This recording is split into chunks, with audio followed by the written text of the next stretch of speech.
Hello everyone, नमस्कार सभी को। आप सबका स्वागत है अपने यूट्यूब चैनल में।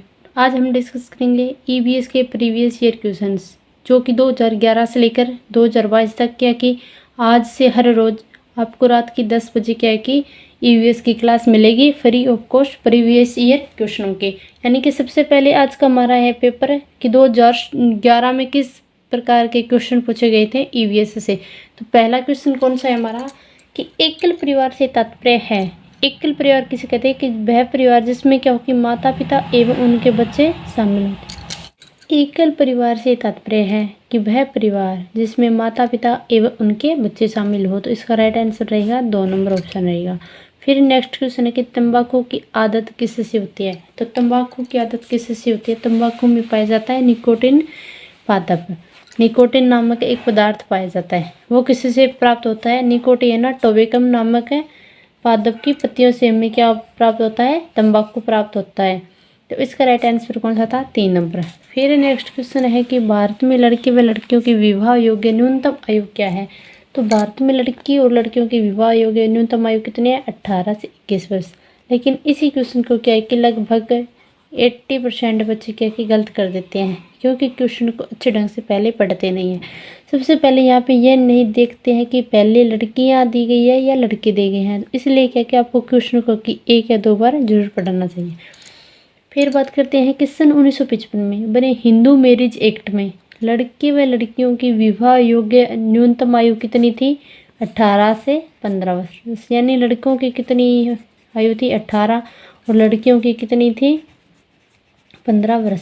लेकिन सन 1978 में यानी कि बाल विवाह कानून में संशोधन करके, यानी कि सन 1978 में बाल विवाह कानून में क्या किया गया था, संशोधन किया गया था। उसमें क्या कि लड़के और लड़कियों की आयु कितनी रखी गई थी, लड़कों की रखी गई थी 21 वर्ष और लड़कियों की रखी गई थी 18 वर्ष। फिर नेक्स्ट क्वेश्चन है कि राजस्थान के लोगों का मुख्य व्यवसाय क्या है। राजस्थान के लोग हैं उनका मुख्य व्यवसाय कौन सा है, तो वो रहेगा कृषि। यानी कि राजस्थान के लगभग 73% जनसंख्या है वो किस पर निर्भर है, कृषि के ऊपर निर्भर है। फिर नेक्स्ट क्वेश्चन है कि राजस्थान में निम्न में से किस स्थान पर शक्कर बनाने का कारखाना नहीं है। यानी कि शक्कर बनाने का कारखाना नहीं है तो वो कौन सा होगा, निम्बाहेड़ा। यानी कि निम्बाहेड़ा एक राजस्थान का ऐसा स्थान है जहाँ पर क्या है कि शक्कर बनाने के कारखाने नहीं है। फिर नेक्स्ट क्वेश्चन है कि ठगी अथवा अनुचित व्यवहार होने पर हमें शिकायत करनी चाहिए। यानी ठगी या अनुचित व्यापारिक व्यवहार होने पर हमें शिकायत किसे करनी चाहिए, तो वो करनी चाहिए उपभोक्ता संरक्षण मंच को। किसको करनी चाहिए, उपभोक्ता संरक्षण मंच को। क्योंकि उपभोक्ताओं के हित के संरक्षण के लिए प्रत्येक जिला मुख्यालय पर जिला उपभोक्ता मंच स्थापित किए जाते हैं। यानी कि उपभोक्ताओं की भलाई के लिए, उनके संरक्षण के लिए प्रत्येक जिले में यानी कि उपभोक्ता मंच स्थापित किए गए हैं। किसी वस्तु या सामग्री के क्रय में हुई ठगी व व्यापारिक सेवा में दोष के लिए जिला उपभोक्ता मंच में शिकायत कर हर्जाना वसूला जा सकता है। तो इसका राइट आंसर कौन सा रहेगा, 1 नंबर। फिर नेक्स्ट क्वेश्चन है कि राष्ट्रपति द्वारा राज्यसभा में कितने सदस्य मनोनीत होते हैं, तो वो रहेगा 12 सदस्य। कितने सदस्य होते हैं, 12 सदस्य। जिला उद्योग केंद्र किस योजना के तहत शहरी एवं ग्रामीण युवकों को रोजगार मुहैया कराता है, तो वो कौन सा होगा, प्रधानमंत्री रोजगार योजना। कौन सी योजना होगी, प्रधानमंत्री रोजगार योजना। संसार में अधिकतम ट्यूबवेल किस देश में है, तो वो हमारे होंगे इंडिया के अंदर। तो कितने हैं कि भारत में क्या क्या संसार में सबसे अधिक ट्यूबवेल वाला देश है, तो वो कौन सा होगा, हमारा इंडिया। फिर नेक्स्ट क्वेश्चन है कि गणगौर का त्यौहार मनाया जाता है, कब मनाया जाता है, चैत्र शुक्ल तीज को। कब मनाया जाता है, चैत्र शुक्ल तीज को। आपको क्या कि ये त्यौहार, प्रत्येक त्यौहार को क्या है कि आपको अच्छे ढंग से भी कंठस्थ कर लेना, क्योंकि या तो फिर आपको ये पूछ लिया जाएगा कि चैत्र शुक्ल तीज को कौन सा त्यौहार मनाया जाता है, तो आपको कहना होगा कि गणगौर। यहाँ पे ऐसा पूछा कि गणगौर का त्यौहार मनाया जाता है, तो यहाँ पे चैत्र शुक्ल तीज हो गई। फिर नेक्स्ट क्वेश्चन है कि राजस्थान में झीलों की नगरी उदयपुर है। कौन से राजस्थान में झीलों की नगरी, तो उदयपुर को क्या कहते हैं, हम झीलों की नगरी कहते हैं। इस नगर में विश्व प्रसिद्ध पिछोला झील, फतेह सागर झील, उदय सागर झील, स्वरूप सागर झील और दूध तलाई जैसी क्या की अनेक झीलें इसके अंतर्गत है।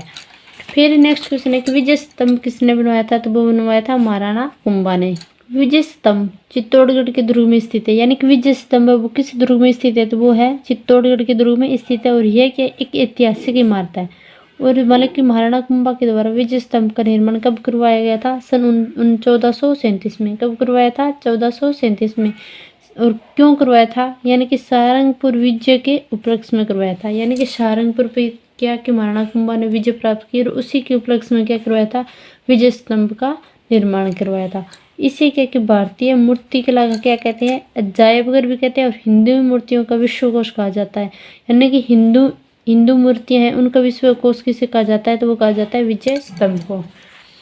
फिर नेक्स्ट क्वेश्चन है कि निम्नलिखित यातायात संकेत का अर्थ है, तो कौन सा होगा? संकरी पुलिया। कौन सा ऑप्शन होगा? संकरी पुलिया। ये क्वेश्चन कब आया था? 2011 में आया, लेकिन 2022 में क्या किया क्वेश्चन फिर से रिपीट हुआ था, वहाँ पर भी क्या किया क्वेश्चन पूछा गया है। फिर नेक्स्ट क्वेश्चन है कि एटीएम का पूरा नाम क्या है? एटीएम का पूरा नाम क्या है? कि ऑटोमेटिक टेलर मशीन। क्या रहेगा? Automatic teller machine. फिर नेक्स्ट क्वेश्चन है कि कंप्यूटर के माध्यम से भेजे जाने वाले संदेश को क्या कहते हैं? SMS, यानी कि मैसेज। इसे कहते हैं मैसेज को। फिर नेक्स्ट क्वेश्चन है कि डेंगू रोग का वाहक है, तो वो कौन सा होगा? एडिस मच्छर। क्या रहेगा? एडिस मच्छर। फिर नेक्स्ट क्वेश्चन है कि मनुष्य के शरीर में जैव रासायनिक प्रयोगशाला है, तो वो कौन सी होगी? अंतर। कौन सी होगी? अंतर। फिर नेक्स्ट है कि प्लस पोलियो कार्यक्रम का उद्देश्य क्या है? यानी कि प्लस पोलियो कार्यक्रम ये चलाया गया तो इसका मेन उद्देश्य क्या है? कि पोलियो का संपूर्ण उन्मूलन करना। क्या करना? पोलियो का संपूर्ण उन्मूलन करना। फिर नेक्स्ट क्वेश्चन है कि कश्मीरी चोंगा क्या कहलाता है? तो क्या कहलाता है? फिरन। तो इसमें क्या है कि इनसे भी क्या है कि एक क्वेश्चन पूछा जाता है, और मतलब कि डेंगू मतलब कोई रोग दे दिया जाएगा उसका वाहक पूछ लिया जाएगा, या फिर वाहक दे दिया जाएगा तो क्या उसका रोग पूछ लिया जाता है। इससे भी एक क्वेश्चन आता है। और फिर मैंने भी यातायात संकेत वाले भी मैंने बताया भी, उनसे भी एक क्वेश्चन आता है। और त्यौहार है उनके क्या कि भी कब मनाया जाता है, क्यों मनाया जाता है, सिर्फ क्या कि ये भी कभी कभार आ जाते हैं। तो इसलिए आपको ध्यान रखना है भी ज़्यादा से ज़्यादा किस प्रकार के क्वेश्चन आते हैं, इसलिए मैं क्या कि आपको प्रीवियस ईयर क्वेश्चंस करवा रही हूँ। कुत्ता मछली का आवास है समुद्र।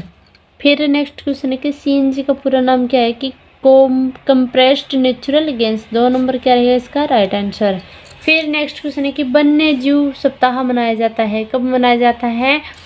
1 अक्टूबर से लेकर 7 अक्टूबर तक। कब मनाया जाता है? 1 अक्टूबर से लेकर 7 अक्टूबर। ये क्वेश्चन या तो 2021 में आया या 2022 में आया, तो ये क्वेश्चन क्या है कि रिपीट हुआ था। फिर नेक्स्ट क्वेश्चन है कि राजस्थान राज्य के वृक्ष, राज्य पक्षी तथा राज्य जंतु क्रमशः कौन से हैं? तो राज्य वृक्ष क्या रहेगा हमारा? खेजड़ी। पक्षी गोडावण और जंतु चिंकारा। 1 नंबर ऑप्शन क्या रहेगा इसका? Right answer. फिर नेक्स्ट क्वेश्चन है कि पदार्थ की किस अवस्था में अणुओं के मध्य की दूरी न्यूनतम होती है? तो वो कौन सी होती है? ठोस अवस्था में। किस अवस्था में होती है? ठोस अवस्था में। कौन सा राज्य टाइगर स्टेट के नाम से जाना जाता है? तो वो कौन सा राज्य होगा? मध्य प्रदेश। 4 नंबर ऑप्शन क्या रहेगा इसका? Right answer. निम्नलिखित में से किसका वेग अधिकतम होता है? वो होता है हमारे प्रकाश का, क्योंकि प्रकाश का वेग निवात में क्या होता है? सर्वाधिक होता है, जो कि क्या कहते हैं 3 × 10⁸ मिनट प्रति सेकंड होता है। संगन माध्यमों में कांच में पानी में क्या इसका वेग क्या है? निर्वात में सबसे कम होता है। सौर सेल द्वारा किस ऊर्जा को विद्युत ऊर्जा में बदला जा सकता है? तो वो किस ऊर्जा को बदला जाता है? प्रकाश ऊर्जा को सौर सेल के द्वारा क्या कि विद्युत ऊर्जा में बदला जा सकता है। फिर नेक्स्ट क्वेश्चन है कि हवा में सर्वाधिक मात्रा में पाई जाने वाली गैस कौन सी है? तो वो होगी हमारी नाइट्रोजन। कौन सी गैस पाई जाती है? नाइट्रोजन। यानी कि हवा में गैसों का मिश्रण कैसे होता है? नाइट्रोजन पाई जाती है 78.07%, ऑक्सीजन पाई जाती है 20.93% और CO2 पाई जाती है 0.04% और आर्गन पाई जाती है 0.93%। वह जल तथा अन्य सक्रिय गैसें क्या कि सूक्ष्म मात्रा में उपस्थित होती है। फिर है कि ऊर्जा का नवीनीकरण स्रोत कौन सा है? तो वो होगा हमारे पौधे।